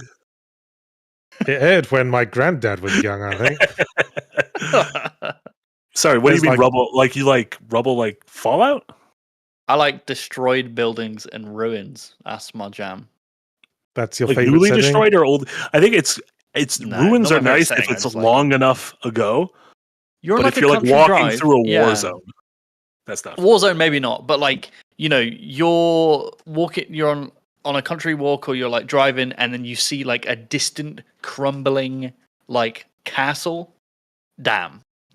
Or when or like in the Fellowship of the Ring, when they stumble into like the ruins towards the end, and it's just like this. What is this from? Ooh, I love it. I love crumbling ruins. Well, you probably can guess what my favourite visual theme for an environment is. Old style sailing ships. You do love your ships. Creaky wood and fluttery canvas. That's true. And lots of burly men singing songs. Have you ever thought about why there were so many games set on beaches in the late 90s and early aughts? I can't say I've ever thought about that for a moment. Stay tuned for a video that doesn't make any sense. Evil Apple Juice gives $5. Says, can intense difficulty become cozy? Repeatedly going to Unseen and Smough until automaticity kicks in. I don't think that's a word, Evil Apple Juice. And you end up with a podcast on. Automaticity? It doesn't have a underline for me. Well, it's a very awkward word, even if it is technically real. I like it. Flow state might be a better way of saying it. Automaticity. That's just where a bunch of robots live. Flow state. I think that was. Yeah. That's a good term. That's certainly the attitude I take playing Dark Souls. Become cozy eventually. Bird Garden gives $2. It says, please listen to my cozy tunes. Look up Crab Cat, U3. What is it with everyone plugging their indie shit today? I like it. First that fucking fishing game, and now this. Shoot your shot. That wasn't their game. I think that was just a thing. Oh, I typed in Crab Cat, and I don't like it. It's a picture of crabs and cats. And never the twain should meet, I suppose. Yeah. I think a cat would like to eat crab. Sure, but I also think a crab would like to eat cat. Oh, that's really cute. I guess it depends who wins the fight then, doesn't it? That's true. Dr. Theo gives $5. Says, even as a kid, I found horror to be comforting. Games like My House.wad, FNAF, and Amnesia to be more cozy than scary to me. You were a kid when My House.wad came out, Dr. Theo. What are you, 9? He's like he's Doogie Howser. I find talking to NPCs in Silent Hill games like that, with the music, and you're safe because you're talking to an NPC. There's something like surreal but kind of cozy about being in those situations. Yeah, I don't really find like it that. cozy at all in Silent Hill 2, because the thing about every story scene in Silent Hill 2 is that you're always left with more questions than answers. Mm. And none of the other characters' behavior seems to make sense. Yeah, I And think it's it's just the just music. it just makes it all the more creepy, doesn't it? Yeah, but as we've spoken about, things can be creepy and cozy, and this is why Oh, the Yahtzee Tries oh, game is such that creepy driving game is such a great fit. Creepy, there you cozy. go. What was that game called again? Easy Delivery Company. Hang on. Easy Doubting Mound. Delivery Co. Easy Delivery Co. Yeah, Oh, there's a it's free just a demo. demo. It's just a demo that's out now, but the demo's real good. Okay. Yeah. Maybe you'll try that on Yahtzee Tries this week. Oh, it's nice to get one's ducks in a row. Fuck yeah. That could be Mahu, that could be a good cozy game. Trying to get your ducks in a row. and then you shoot Is them. Untitled Goose Game cozy? Because you're kind of just causing trouble in that game. You're a It does have agent of cozy chaos. vibes. It's got cozy. It's got Wallace and Gromit, Beano Comics vibes. Yeah. I don't like those men. I'm gonna refrain from my opinion on them. Anyway, Mahu Yusai gives $5. Says also ultimate cozy game, Boku no Natsuya Sumi, My Summer Vacation. The Gran Turismo of Animal Crossings according to Action Button. He's What? the boy who's on our thumbnail. Yeah, apparently. He's great. Oh, Yeah. that's the boy. That's the boy. That's the titular Boku. I don't think his name's Boku. The Boku boy. The Boku boy. Yeah, those games are great. Sussyguru 2000 gives €10 and says you could do the German tradition on Father's Day, get together with other dads, fill a handcart with beers, and roam around town while getting progressively more drunk. Scary. That sounds like you're well, slowly creating like a gang. I know a lot of dads that do that upon the daily. Well, at the moment in Second Wind, I think it's just me and Jack who are dads. So And it'll Casey. just be us two, and he doesn't drink. So it's And just Casey, me. No, and Just Casey. me. Casey also doesn't drink though. Oh, yeah. Okay. So it's just me getting drunk while Casey and Jack wheelbarrow me around the town. Progressively more annoyed with you. Just leave you in a pond. Sounds like fun. Oh wait, to me. Javed is also a dad. Are we Yeah, secretly going to find out everyone's a dad? I'm Are not you a a dad? I hope not. Jay, I are hope you a not. dad? No, I mean unless you count my kids, but I don't. Fur daddy. No. Unless you count That my doesn't kids. count. I mean, No, you I might don't think think owning a pets dog count. is a lot of work. Who boy? You Muzzle. wouldn't. Yeah. I stopped calling my dogs my fur babies after I had a real baby. There's really not much comparison. Yeah, There's so much more extra shit you have to do and extra shit you have to deal with. Literally. I was gonna say it's actually literally more shit. Yeah. TMS, too much shit. Tsunami Dusha gives $20 and actually says something. This feels like a what is an RPG situation. Cozy to the industry seems to be simpler or natural vibes, as in farming or rural shop ownership. Individual gamers find their own coziness in gameplay features with familiar rewards. Yes, I think that was very much the conclusion we reached, Tsunami Dusha. I think that's a good, but it's Tsunami Dusher, famously a person of few words, puts it really concisely. Yes.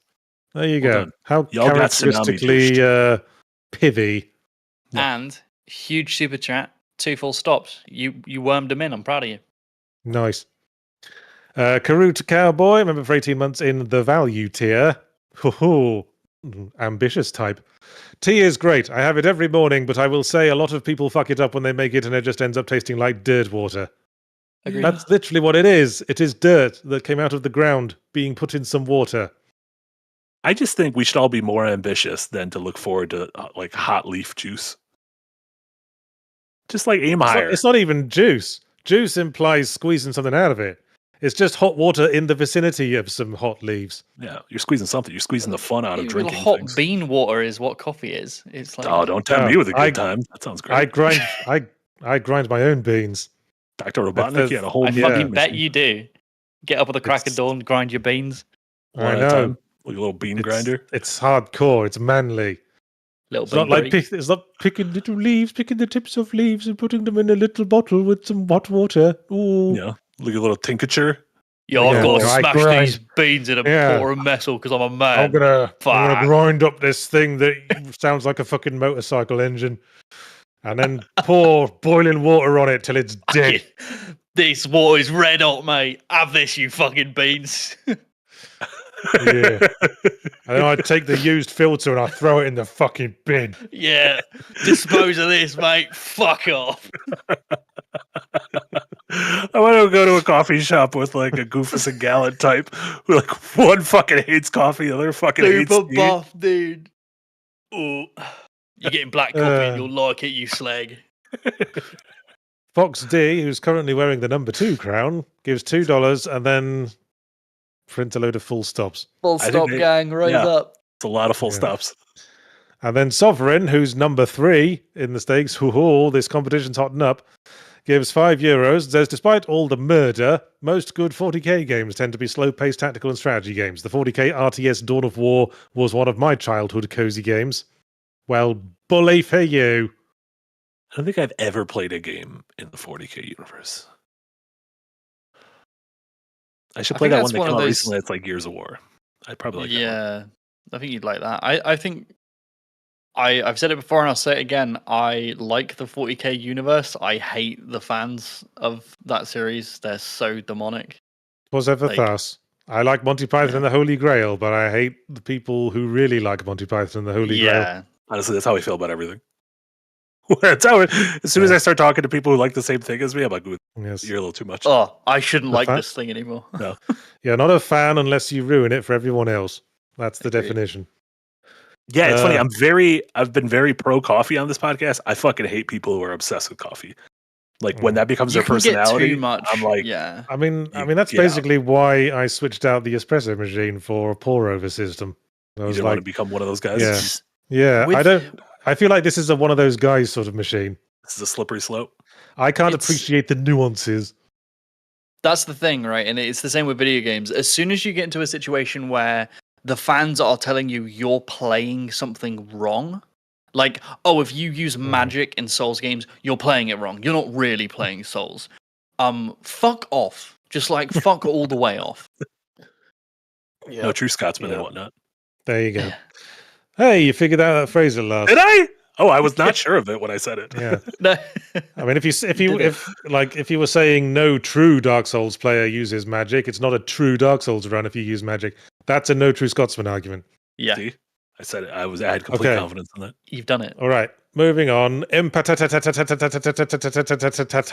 Frogs gives $2 and says, full stop, full stop, full stop, full stop. You're welcome. A lot of full stops. Rise up enough for the next couple weeks. And then Eric Weichhardt, oh hello Eric, gives 100 arses to say nonograms, Yahtzee, nonograms. Picross is Nintendo's trademark. We don't want a lawsuit right before Switch 2 launch. You know what I meant. Picross is a brand name of some nonograms that some people make. Look at this. That game looks really cool. It makes like pictures. That's really cool. Yeah. Yes, a nonogram is a thing that makes pictures. Basically, it gives you numbers and you have to like deduce how to plot the coordinates to make the picture. Wow. Yeah, kind of a little Sudoku-y, but you get a cool little picture at the end. Sort of. It's basically an elimination game. You figure out what squares couldn't possibly have a black square in and gradually logic your way to filling in the rest of the squares. What's the failure state like if you put one thing wrong? Is it just like, nope? No. Well, you find out once you've filled in all the squares if you're right or not. Okay. He goes, you haven't done it right. Start again. Interesting.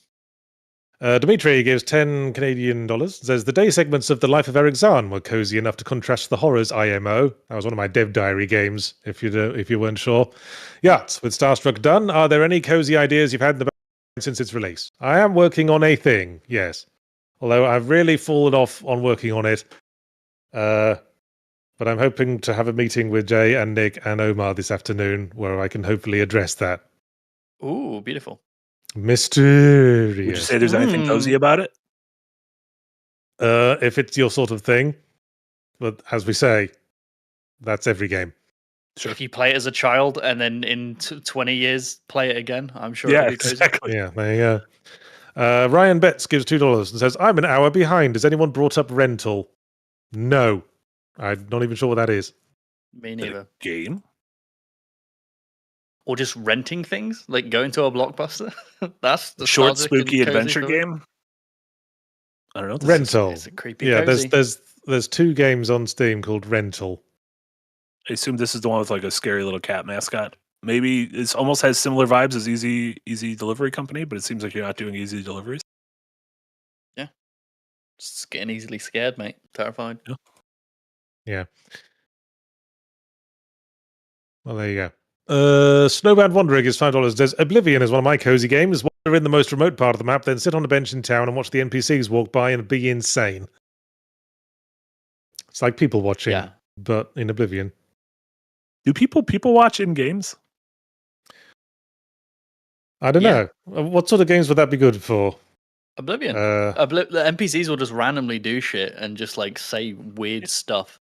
I think it's Seems Watch like- Dogs Legion, where every NPC is supposed to have their like own personal agenda that they follow, and if you follow them around, you can do their little quest.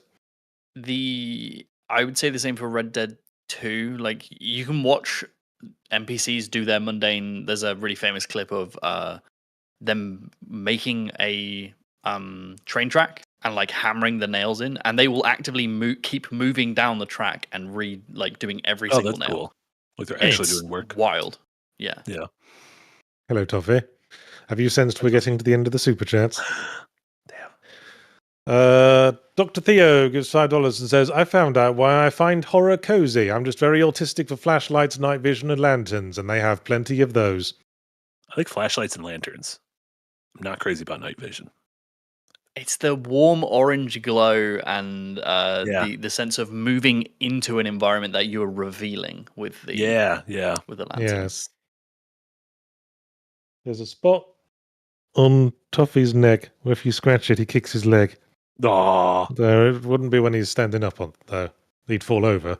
Dog. Ooh, Tsunami do shirt. Majora's Oh, Mask. hang on. Oh no, I they're think I doing got it. it. They're Watch doing it. Ah! Yep, I got it. That's the one. That's the one. Yay! That's the spot. That's the spot. Bless him. Okay. Let me get. The Man in Black gives $10. Says, I played Subnautica for the first time around the release of Doom Eternal. After the sheer terror that is the deep, open ocean, nothing felt cozier than shooting some demons in hell. Quite. Mhm. Open ocean is real spooky. Yes. At least you can It's like- see the demons in hell Yeah. from a distance. Well, that's all the super chats. I can't believe we made it to the end. Hooray! And I hope we were able to contribute to your cozy feelings, listeners, as you settled down to listen to us talk about coziness. Oh, hang on, one more super chat. Fox D gives $20.07 and says one more to get the total to $300. Want to see Marty play New Amazing. Vegas? Go Pacers! See you all yeah, next week. I forgot. We have a new super chat call. Ooh, I'm famously allergic to Western RPGs in that I don't play them and don't enjoy them. I finally decided I'm going Yes. to give New Vegas a real, legitimate try. Oh man, you're going to switch from Weeaboo to Land of the Freeaboo? I made that. I made Wait, you that tell me joke on. New Vegas is an anime? Shit. I made that Fuck. joke on Blue Sky. I saw a skeet or whatever you call them on Blue Sky Yeah. from someone skeet. mentioning that it feels like a lot of Japanese developers are like weeaboos for America. Yeah. And quick as a flash, I came up with, you mean a Land of the Freeaboo? That's beautiful. Yes. And you'll be pleased to hear that skeet has 117 likes at time of writing. What a skeet. What a time to be a skeet. Oh, I do miss having 100,000 followers on Twitter. Yeah, but they were probably, looking at the stats, they're probably all Nazis. I do miss being pushed by the algorithm, but who wants to be pushed by the algorithm to a bunch of Nazis? That's very true. Not I. Right, well, that's it from us then. Thanks for watching, stroke listening to the Windbreakers podcast. I was Yahtzee, and those were Jay and Marty. Those two guys. It was. And coming up this week, if you want stuff that I've made, stroke worked on, there's Fully Ramblematic on Wednesday, which will be on the subject of all things, Blades of Fire, a game that came out on consoles and Epic Store exclusive, which is by the developers of, what was it? Castlevania Lords of Shadow, that and Jay Metroid seems to Dread. like. I And really Metroid like Dread. Castlevania Lords of Shadow. So, yeah. Doesn't seem to Oh have my built god, up much he of a looks profile. exactly the same. I know, that's what I said. But I literally yeah, thought this was Castlevania Lords of Shadow. I know this game doesn't seem to have built up much of a profile, but perhaps you'll find out why on Wednesday. Yeah, I'm gonna watch that to see if I want to check it out. What else? My usual stream on Yahtzee Tries, where apparently one of the games I'll be playing will be Easy Delivery Company, and probably something else. And no semi-ram this week, because you got one last week, you greedy buggers. But there will be the Yahtzee Tries compilation video on Sunday, compiling all the streams and just the funny bits. And I guess that'll be it for my stuff. You two guys, go. Plug other things. Is very funny. I think Greedy boogers. Jay, you had a new video that went up this very morning. Yeah, a few hours ago. Yeah, on I think it's The Curse of Needlessly Copying Dark Souls, how a lot of Souls-likes should lean into the aspects of design that make them unique, rather than just copying everything that From Software does needlessly. Talking about Liza P and how much I enjoy that game and don't enjoy certain aspects of it that are from the DNA of Dark Souls. There's no dev heads this week because we're skipping one because we did our Night Rain stream, which was absolutely chaotic because Tina has never played a Dark Souls game and she skipped the Night Rain tutorial, so it was wild. I'm sure the onboarding was nice and smooth. It was amazing. I think it was an hour 45 minutes into the stream. She went, "How do you heal?" No. Amazing. But she had lots of fun. We all did. It was very, very fun. So more of but that. Is it only? But is it only fun with friends? I haven't played the solo player. I think solo could work really well. I need to go through and do that. I think it's going to be a divisive game, but I think it's really, really good.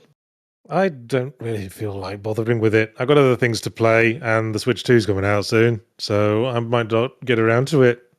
Yeah, and since I fell off Elden Ring, I really don't feel like playing Night Rain. Sorry. I respect that. For sure. Nice. But yeah, I think that's me. Yes. First half of the week, normal streams. Hidden Gems will be back tonight, normal time. And if they're not, you can yell at them because they weren't the last 2 weeks. But no, they should be back tonight, normal time. I think, speaking of Night Rain tomorrow, I believe Nick and Jenna and possibly Jack are trying to figure out a time to play some more Night Rain to show it off some more. Normal streams, we might be finishing up Metroid Dread on Wednesday. I'll have a video essay tomorrow on Fantasy Life that Jesse Galena did a great job of streaming, editing. And then Friday, Saturday, Sunday, we should have big streams. I think Friday in the normal dev head spot. I always have big streams, but then I drink too much water. My prostate. Gravity, man. We have a prostate exam scheduled for Friday that we're live streaming. No, I think Jay and I are both getting our Switches. So Friday we're going to try to be doing a little Mario Kart world stream. See if the multiplayer is working. If not, just bang through some single player. And then we'll be doing our normal live watch along, all the big things, starting Friday evening, 4 p.m. Central, and then Saturday and Sunday as well. So tune in for all those fun streams.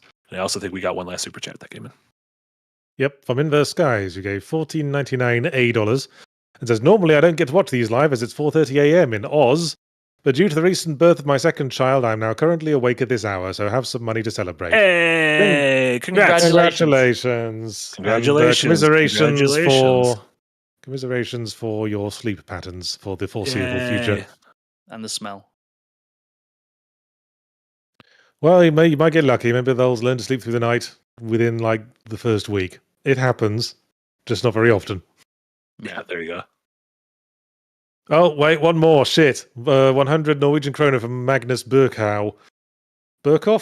I think it might be Burkhoff, who says, way too late, I know, but do you guys remember a small game called You Have to Burn the Rope? The song at the end was just perfect. Whole game made just for that song. Yes, I do remember You Have to Burn the Rope. It was a Flash game, if memory serves. That's a fun fact. I don't remember that game. Anyway, that'll be it from us. We want to get going and do other things with our lives. God, you think we got nothing better to do?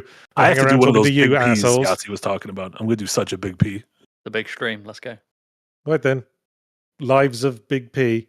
Bye. Bye.